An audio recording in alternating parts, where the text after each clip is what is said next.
Hey, welcome to Out of Bounds with the Knicks chick. Let's start with some melodrama. The Nets have apparently pulled their offer off the table for Melo. Mikhail Prokhorov saying that it has taken too long and become too expensive to get the power forward, so they do not want to deal with it anymore. What he's probably realized is what everybody else already knew, which is that Carmelo Anthony does not want to play for the Nets. He probably didn't want to sign an extension with them, that obviously being a big factor as to whether or not the Nets were going to make the trade.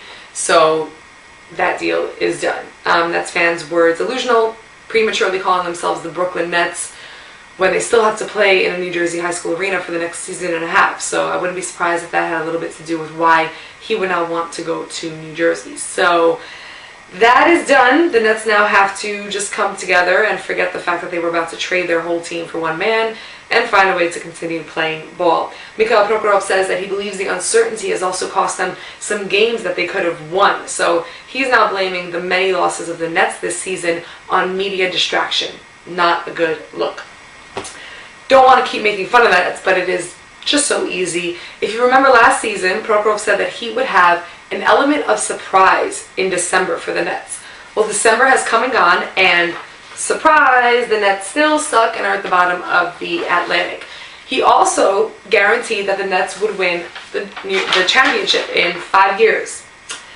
He also guaranteed that the Nets would be in the playoffs this season. So I don't know what the rules are in Russia. Maybe he's under the impression that the top 15 teams in each conference go to the playoffs. I don't know, but you, sir, are not going to the playoffs this season. My Knicks are, though. Back to melodrama.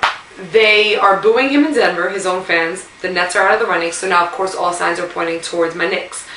Only problem being that supposedly Denver does not like what we have to offer, and that Walsh is sticking to his plan of not giving up too much just to get Melo, and I like that. I think that New York too many times in the past decade has messed with the chemistry of the team before we've even been able to develop one. So I like the idea of him recognizing the talent we have and recognizing the improvements we made and the potential that we still do have with our young talent on our team and our new leader. Now, watching the Knicks recently, you see that, yeah, we absolutely are still missing a piece, and we do need another powerful big to help us out. We need somebody to rebound, and we need somebody to defend. Carmelo Anthony is an amazing player. However, he's not a master of any of those two things, so I don't think that it's an end-all, be-all if we don't get him, as much as we would love to. Now, people are telling me that we have no choice and we have to give up whatever Denver wants because we don't have money to sign him in the offseason.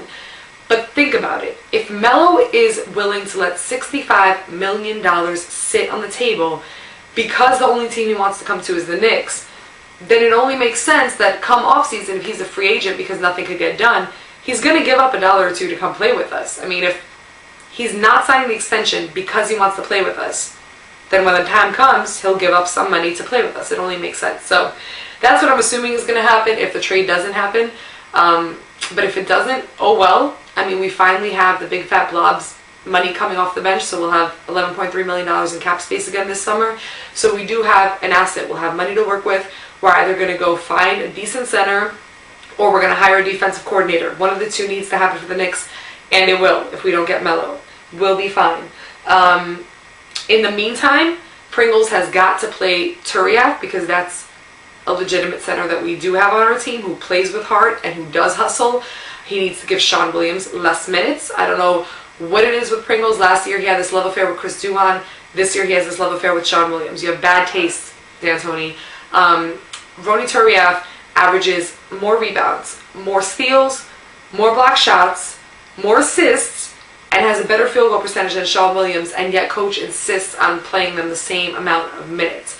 The only thing Sean Williams does do better than Turiaf is shoot the three ball. But, I mean, the whole team shoots the three ball well, so we don't really need that. We need Turiaf and his big body and his heart and his hustle and his rebounds and his block shots in the paint. That's what we need. So Pringles, until we figure out what we're doing to fill in the center position, you need to play the center that you actually do have. That's about it. We're all looking forward to February 24th. Keep an eye on the trade deadline to see what does happen. So until then, peace, love, and basketball.